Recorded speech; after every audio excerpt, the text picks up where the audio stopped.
നമ്മൾ പ്രിയങ്ക ഗാന്ധിയുടെ വോട്ട് നില പറഞ്ഞല്ലോ.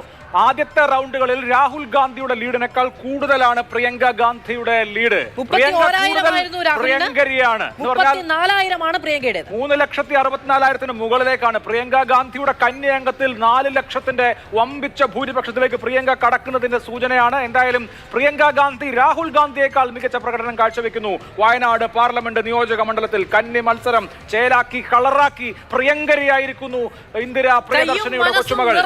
വോട്ട് കൊടുക്കുന്നത് വയനാട്ടുകാർ പ്രിയങ്കയ്ക്ക് അവിടെ നിന്ന് അങ്ങനെ വെറുതെ പോകേണ്ടത് മുഴുവനും മനസ്സും വോട്ടും കൊണ്ടുപോയിക്കോളൂ എന്ന് പ്രഖ്യാപിക്കുകയാണ് പ്രിയങ്ക ഗാന്ധി.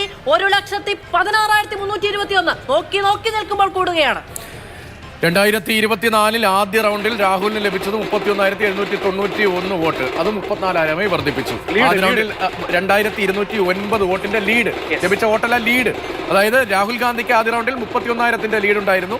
അത് ആദ്യ റൗണ്ടിൽ 34,000 2,209 വോട്ട് വർദ്ധിപ്പിച്ചുകൊണ്ടാണ് പ്രിയങ്ക കുതിക്കുന്നത്. വയനാട്ടിൽ ഇനി ഭൂരിപക്ഷം എത്രയെന്നറിയണം.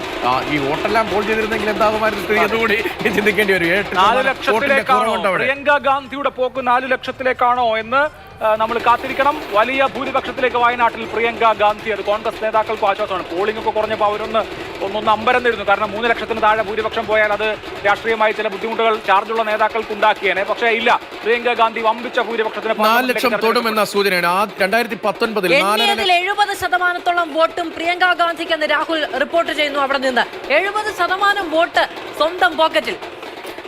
ഒരു കണക്കുകൂടിയുണ്ട്. 2019 രാഹുൽ ഗാന്ധിക്ക് ആദ്യ റൗണ്ടിൽ 37,108 വോട്ടായിരുന്നു. 4,30,000.